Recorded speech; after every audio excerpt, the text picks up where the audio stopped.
Bonjour, il se peut que ça fait longtemps que tu pries pour ce sujet, tu pries pour cette chose, mais Dieu sait que tu n'en as pas besoin.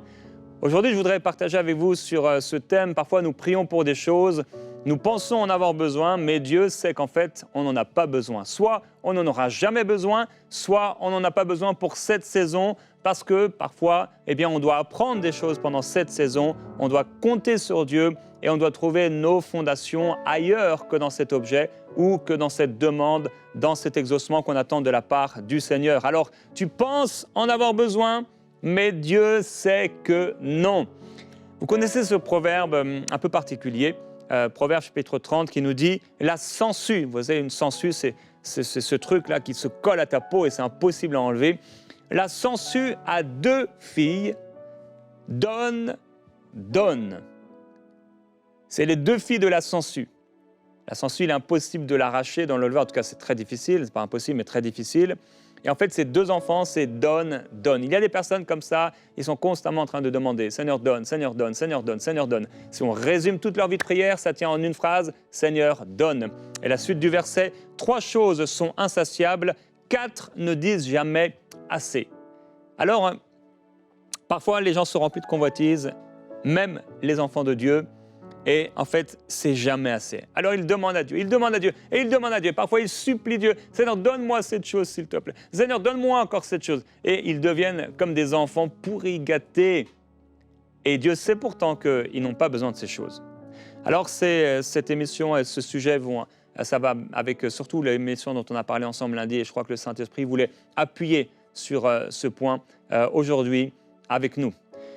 Dans le jardin d'Éden, nous savons que Dieu a placé Adam et Ève. Dieu leur a dit, vous ne toucherez pas, vous ne mangerez pas du fruit de l'arbre de la connaissance du bien et du mal, parce que le jour où vous en mangez, vous mourrez. Voilà que Ève se retrouve devant ce fruit, devant cet arbre, et elle voit que l'arbre est bon à manger. Il est agréable à la vue, et il a l'air précieux pour ouvrir l'intelligence. Elle va prendre de son fruit, alors que le diable lui dit qu'il sera comme Dieu, connaissant le bien et le mal. Cette chose a l'air d'être bonne, elle a envie de cette chose, elle convoite cette chose, elle veut cette chose, elle prend cette chose, elle mange cette chose, mais Dieu savait qu'elle n'en avait pas besoin. Il y a des choses qu'on demande à Dieu et Dieu sait que ce sera pour notre malheur, on l'a vu lundi. Des choses que Dieu ne veut pas nous donner, mais qui sont parfois à notre portée de main. On l'a vu parfois même, Dieu exaucera ces choses et pourtant, ce n'était pas sa volonté. Mais comme Balaam, on va résister, on va continuer de demander « Seigneur, donne-moi cette chose, Seigneur, donne-moi cette chose ». Et il est possible qu'au bout d'un moment, Dieu nous laisse prendre cette chose. Et il a laissé, avec le libre arbitre dont il nous a donné, dont il nous a doté, il a laissé Ève manger de ce fruit qu'elle pensait avoir besoin, dont elle pensait avoir besoin. Et ça a été pour son malheur. Alors Dieu veut dire encore à quelqu'un aujourd'hui, arrête de prier pour cette chose, parce qu'en réalité, tu n'en as pas besoin. Vous vous souvenez de l'apôtre Paul? Paul était un exemple et un modèle pour nous à travers sa vie, sa consécration, etc., ses prières, la puissance du Seigneur qui se déployait à travers lui, sa fidélité à toute épreuve, sa patience à toute épreuve, et son amour magnifique pour les gens. Et à un moment, il va prier, il va demander au Seigneur, il va supplier Dieu par 3 fois d'éloigner ses persécuteurs. Cette écharde dans la chair qui n'était nulle autre qu'une persécution. C'était des persécutions qu'il vivait partout où il allait. Ce n'est pas une maladie, c'est évident, c'est clair et net, c'est précis dans le texte. C'était des persécutions. Et donc, partout où il allait, il y avait des esprits qui étaient là et qui travaillaient contre son ministère. Mais Dieu va lui dire une parole puissante. « Ma grâce te suffit, car ma puissance s'accomplit dans la faiblesse. » Il a demandé à Dieu 1 fois, il a demandé à Dieu 2 fois, il a demandé à Dieu 3 fois. Mais Dieu lui a dit « Non, maintenant arrête de prier pour ça. Ma grâce te suffit, car ma puissance s'accomplit dans la faiblesse. » J'aimerais dire à quelqu'un aujourd'hui que la grâce du Seigneur est suffisante. Paul a pu dire d'ailleurs, il a été fidèle au Seigneur, il a connu la disette et il a connu l'abondance. Je veux dire à quelqu'un aujourd'hui que tu vis dans la disette, mais la grâce du Seigneur est suffisante. La grâce de Dieu va te porter.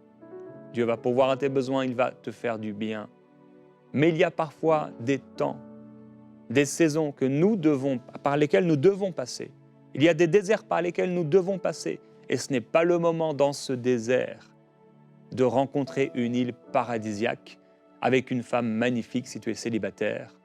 C'est le moment du désert. Et c'est le moment du désert et tu dois passer dans ce désert. Et ta chair n'aime pas ça. Et c'est désagréable et on veut sortir de ce désert. S'il te plaît, Seigneur, fais-moi sortir de ce désert. Et Dieu pourrait te faire sortir dans le désert. Comme il a permis à ceux qui n'avaient pas murmuré dans le désert d'entrer dans le pays promis. Malheureusement, ils ont rendu ce pays promis, magnifique, où coulait le lait et le miel. Ils ont fait une souillure, un pays abominable, parce que leur cœur n'avait pas été changé. Alors, il y a ces temps de désert et on dit, Seigneur, s'il te plaît. Mais Dieu sait que non, la meilleure chose pour toi aujourd'hui, c'est ce désert. La meilleure chose que Dieu veut pour toi aujourd'hui, eh bien, c'est juste le suffisant. Ah, c'est dur à entendre pour quelqu'un, parce qu'on lui a toujours prêché le Dieu de l'extrême, le Dieu de l'abondance. Oui, Dieu est un Dieu d'abondance, mais parfois Dieu te donnera juste ce qu'il faut, le nécessaire.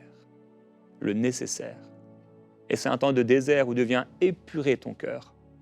Il dit, et il dira qu'il leur a donné la manne dans le désert pour voir où était leur cœur. Alors, je suis tombé sur un passage et j'étais un peu étonné de cet exemple, mais je crois que quelqu'un a besoin de l'entendre. Vous savez, il y a Jéhu dans l'Ancien Testament, ça ne vous dit peut-être pas grand-chose, mais c'était cet homme, c'était ce fou pour Dieu. J'aime utiliser son exemple et son histoire pour parler de la folie pour Dieu. Il était fou pour Dieu, c'était magnifique, le cœur qu'il avait pour le Seigneur. Et il va entrer dans Jezréel et il va voir Jézabel. Jézabel, on la connaît. Et il est écrit, Jézabel, l'ayant appris, mit du fard à ses yeux, se para la tête, donc elle va se coiffer, et va regarder par la fenêtre. Elle sait que Jéhu est en train de mettre à mort les serviteurs des faux dieux. Et elle, apprenant, et elle sait ces choses, et voilà qu'elle voit cet homme qui arrive, et elle se maquille, elle se prépare, etc. Et là, comme Jéhu franchissait la porte, elle dit, est-ce la paix? Nouveau Zimri, assassin de son maître, parce qu'il avait tué cet homme Zimri. Il leva le visage vers la fenêtre et il dit, mais qui est pour moi? Qui? Et il y avait 2-3 eunuques qui étaient là à côté d'elle, et il va leur dire, jetez-la par-dessus. Ils la jetèrent et il rejaillit de son sang sur la muraille et sur les chevaux. Désolé si vous êtes en train de déjeuner ce matin. Jéhu la foula aux pieds. Ils allèrent pour l'enterrer, mais ils ne trouvèrent d'elle que le crâne, les pieds et les paumes des mains. Alors ici, il y a une image. Cette femme, en fait, elle pense qu'elle a besoin de maquillage et pense qu'elle a besoin de se préparer, alors que ce n'est pas du tout le temps pour ça. Elle est prête à mourir, mais la voilà qui se prépare en fait et qui se maquille pour sa mort. Ce n'était pas le temps de se maquiller. Bon, elle était allée bien trop loin. Mais ce n'était pas le temps pour ça. J'aimerais dire à quelqu'un aujourd'hui, et peut-être à une femme, qu'en fait, ta valeur n'est pas dans ce maquillage. Ta valeur n'est pas dans ce que tu demandes à Dieu. « Oh Seigneur, si j'avais eu un autre nez. » Ta valeur n'est pas dans la couleur de tes cheveux. Ta valeur n'est pas dans la forme de ton menton. Ta valeur n'est pas dans le poids que tu fais. Ma grâce est suffisante, te dit le Seigneur. Il y a des choses que Dieu n'exaucera pas. Parce que Dieu dit, ma grâce est suffisante. Et on doit compter sur sa grâce, se rappeler les bontés et les bienfaits de Dieu, être reconnaissant pour ce que Dieu nous a donné. Seigneur, je n'aime peut-être pas mon nez, mais Seigneur, merci pour mon nez. Seigneur, je n'aime peut-être pas avoir des cheveux blancs, mais Seigneur, merci pour ces cheveux et pour ces cheveux blancs. Seigneur, je n'aime peut-être pas la saison dans laquelle je passe, mais Seigneur, merci pour la saison dans laquelle je passe. Et il y a un temps pour pleurer, il y a un temps pour rire. Ce n'est pas toujours le temps de rire. Ce n'est pas toujours le temps de se mettre du maquillage, de se parer la tête, de se coiffer les cheveux. Des fois, c'est le temps de pleurer entre l'autel et le portique, comme dit la parole. Parfois, ce n'est pas le temps des grands repas. Parfois, c'est le temps du jeûne et de la prière. Le Seigneur Jésus dit, en ces temps-là, ils jeûneront. En ces temps-là, ils s'humilieront. Pierre va dire que votre parure ne soit pas une parure extérieure, cheveux tressés, ornements d'or ou vêtements élégants, mais plutôt celle intérieure et cachée du cœur. La pureté incorruptible d'un esprit doux et paisible qui est d'une grande valeur devant Dieu. Pierre, est-ce qu'il est en train de dire aux femmes, femmes, ne vous occupez pas de vous, ne vous mettez pas de maquillage, ne vous tressez pas les cheveux? Non, il n'était pas en train de dire ça du tout. Il était en train de leur dire, mesdames, mesdemoiselles, votre valeur n'est pas dans cela. Votre valeur n'est pas dans cette chose. Votre valeur, elle est dans votre cœur. C'est cette femme-là qui sera louée. C'est celle qui craint l'Éternel. Alors j'aimerais dire à une femme, tu demandes à Dieu, Seigneur, donne-moi de l'argent pour me faire des tresses tous les mois, donne-moi de l'argent pour me faire les ongles, donne-moi de l'argent pour m'acheter des rajouts, donne-moi de l'argent, Seigneur, pour m'acheter des belles robes. Mais Dieu te dit, ma grâce est suffisante. Ma grâce est suffisante. On devrait se réjouir, non pas d'avoir des beaux cheveux ou un bonnet ou je ne sais quoi, même si on peut être reconnaissant à Dieu pour cela, il faut l'être.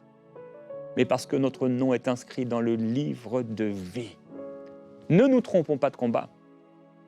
Et c'était une parenthèse que le Seigneur voulait faire. Vous connaissez l'histoire de Jacob, et Jacob va se retrouver chez son beau-père, celui qui va devenir son beau-père, et Rachel va voler les idoles de son père. Quand Jacob va fuir en fait la maison de son beau-père, parce qu'il a été, il a été volé, manipulé, etc., trompée par son beau-père, elle va quitter, en quittant son domicile, elle va prendre les idoles, elle va voler les idoles de son père. Et ça va créer des problèmes. Et finalement, elle pense qu'elle a besoin des idoles de son père. C'était des téraphins.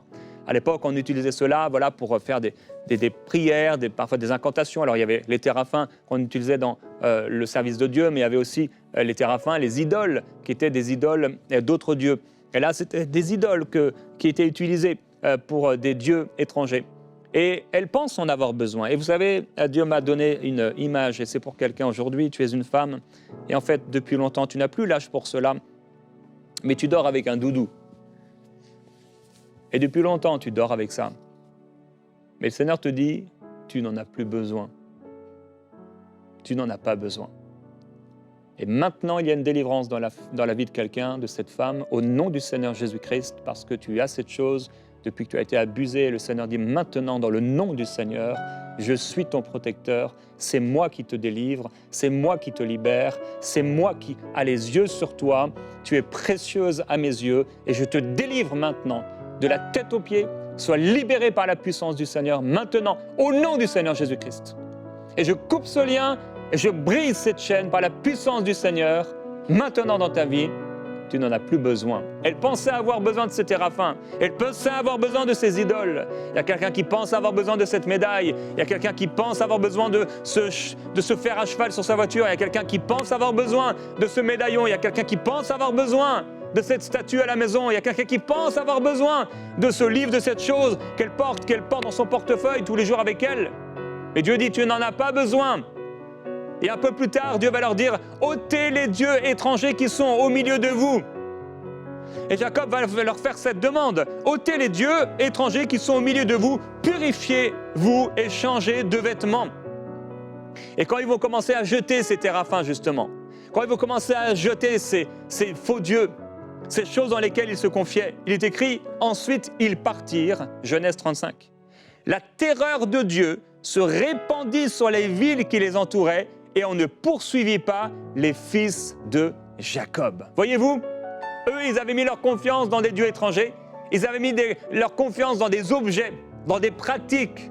Mais Dieu leur a dit, débarrassez-vous de tout, vous n'en avez pas besoin. Et quand ils se sont débarrassés de cela, eh bien, instantanément, la terreur de Dieu a envahi toutes les villes environnantes, tous leurs ennemis, et on n'a pas poursuivi Jacob, les fils de Jacob.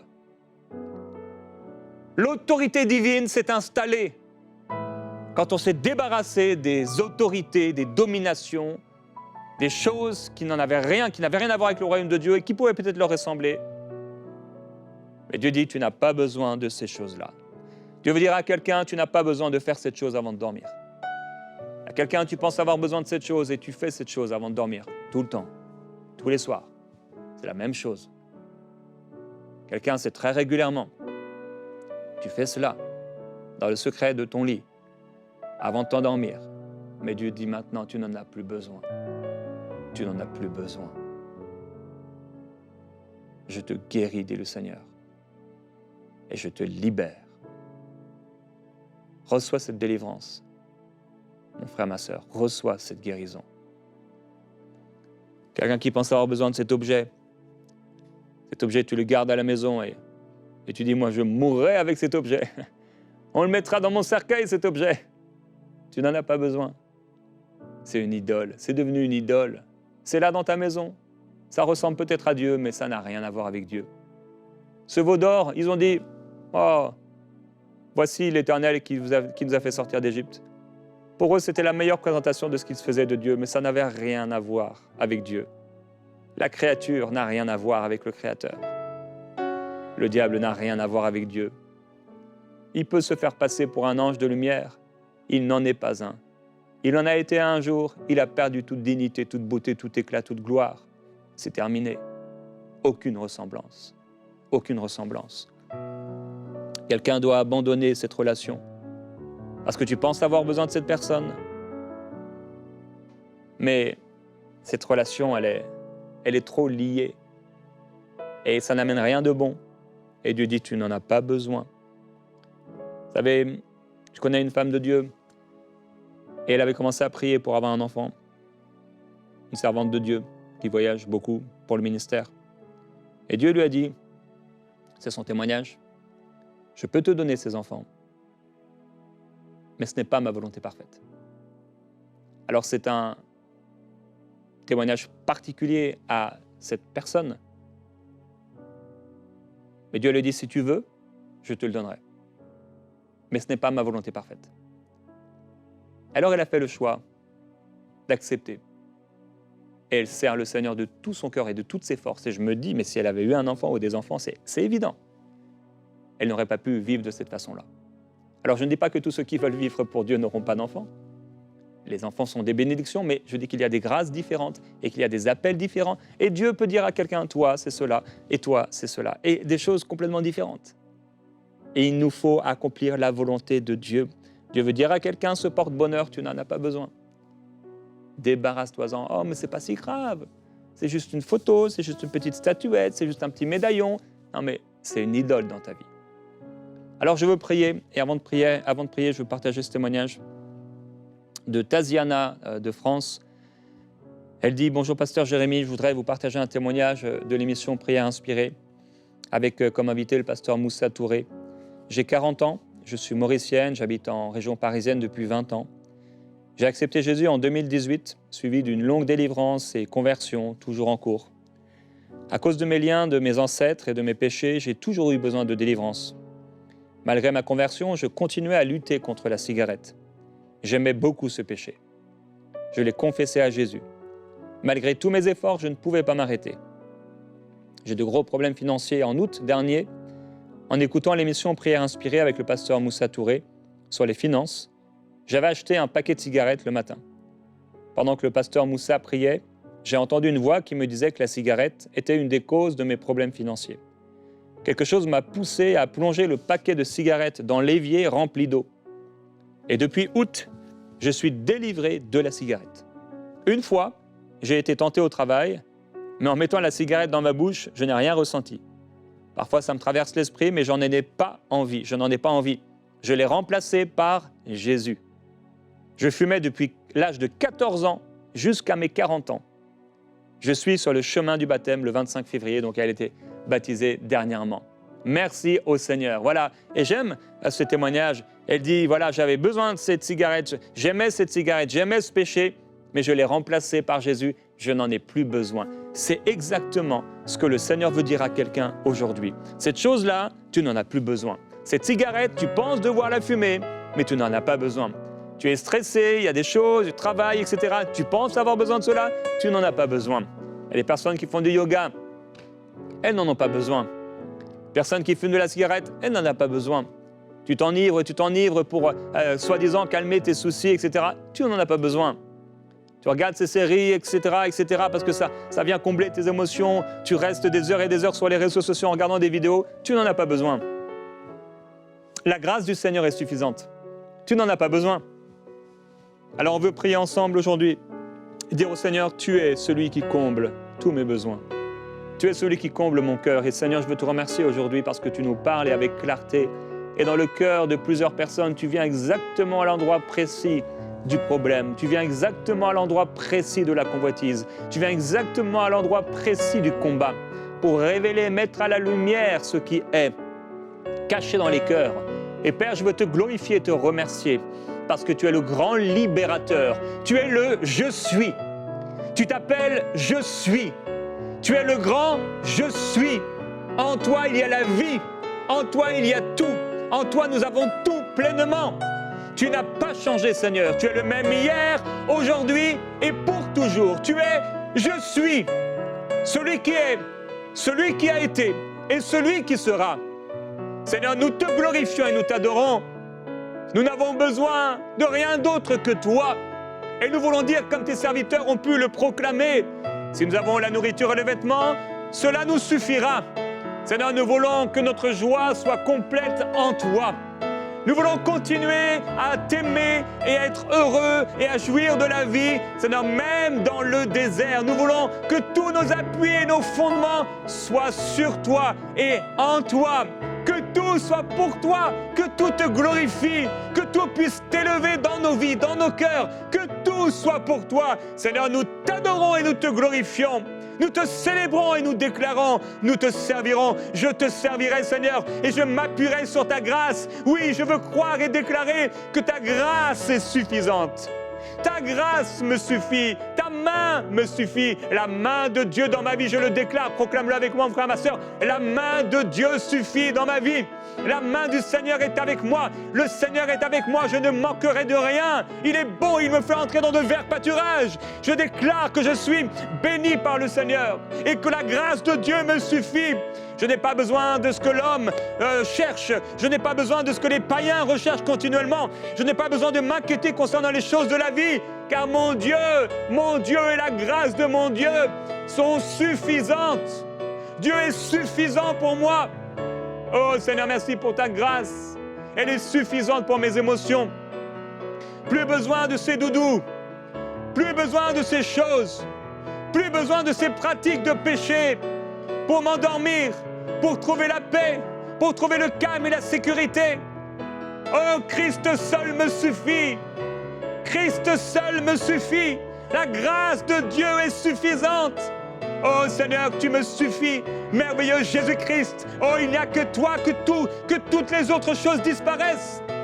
Que toutes les autres choses disparaissent. Afin que mon cœur puisse être comblé en toi, Père. C'est ma prière pour ton peuple. Quelqu'un doit vivre une nouvelle dimension dans sa vie avec toi. Quelqu'un doit relâcher quelque chose, Seigneur. Et ce soir, il y a des choses qui vont à la poubelle. Ce soir, il y a des choses qui vont dans le sac poubelle, qu'on enferme et qu'on jette dehors. Ce soir, il y a des choses qui sont laissées derrière. Il y a des choses qui sont mises de côté. Il y a des renoncements, Seigneur. Merci pour ton œuvre. Merci pour l'œuvre que tu as accomplie maintenant, partout dans le monde. Dans tous ces pays, dans toutes ces maisons, là tu viens et le Saint-Esprit agit. Père, viens agir par ton esprit, que ce soit puissant, que ce soit brûlant. Oui, que ça brûle tout ce qui n'est pas à ta gloire. Que ça brûle et que le feu du Saint-Esprit vienne brûler ces idoles. Oh Dieu, vienne brûler ces idoles. Merveilleux Père, nous voulons nous débarrasser de toute idole. Nous voulons nous débarrasser de tout fondement qui n'est pas fondé sur toi. Nous voulons nous débarrasser de la paille, de la chaume et du foin, du chaume et du foin. Nous nous débarrassons de ces choses. Nous nous débarrassons de l'or et de l'argent, car en réalité, même ces choses sont impures devant toi.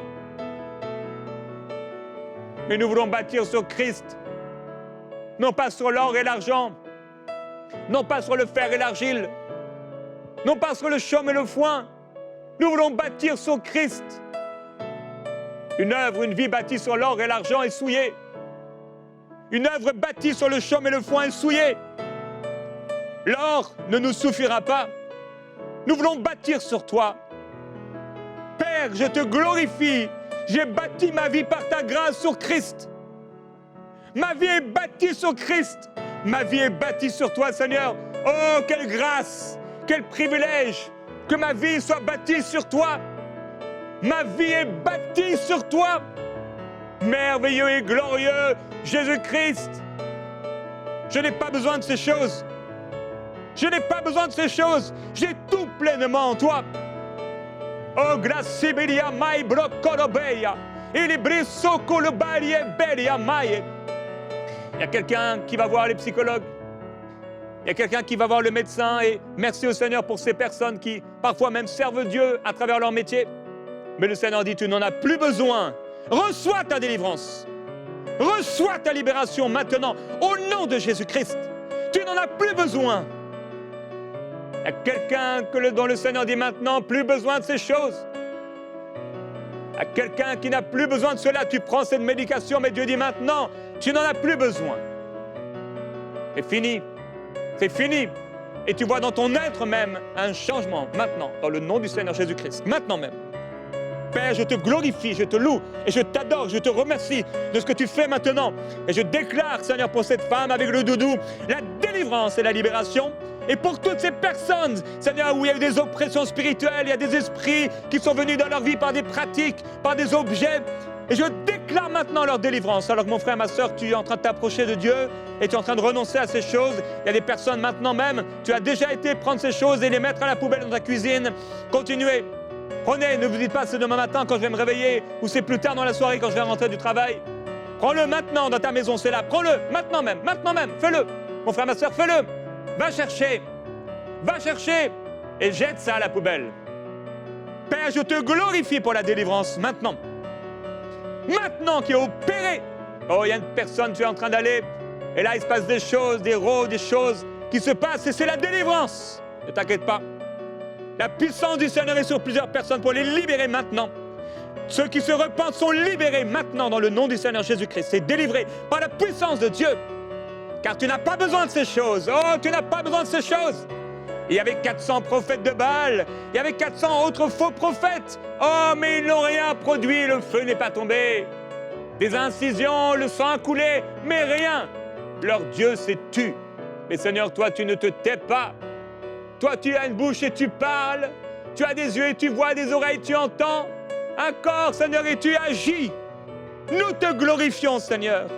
Nous avons confiance en toi. Ta grâce est suffisante et je prie pour mes frères et mes sœurs qu'ils soient puissamment fortifiés dans leur être intérieur, là où est vraiment leur valeur. Et qu'ils ne mettent pas leur valeur sur des choses extérieures. Je prie pour les riches, Seigneur, de ce monde, ceux qui sont riches dans ton Église, que leur valeur, leur espérance ne soit pas dans les choses matérielles, mais en toi, qui nous donne toutes choses pour notre plus grand plaisir. Nous te glorifions et nous t'adorons, Seigneur. Nous t'aimons de tout notre cœur. Tu es notre berger. Tu es suffisant. Christ, nous t'adorons. Nous te glorifions. Nous voulons bâtir ton royaume et faire avancer ton œuvre. Nous te bénissons, Seigneur. Et je vais encourager quelqu'un aujourd'hui, terminer par cela. Tu as entendu parler de cette campagne dans laquelle nous sommes actuellement, les 20 000 partenaires mensuels. C'est pour toi maintenant. Et le Seigneur te dit de semer. C'est le moment pour toi d'être partenaire avec une œuvre divine. Tu as beaucoup reçu, mais le Seigneur dit c'est maintenant. Alors que le Seigneur bénisse tous ceux qui s'engagent aussi dans cette œuvre de ces 20 000 partenaires mensuels. Dieu vous bénit et Dieu vous bénira encore. À demain dans Prière Inspirée.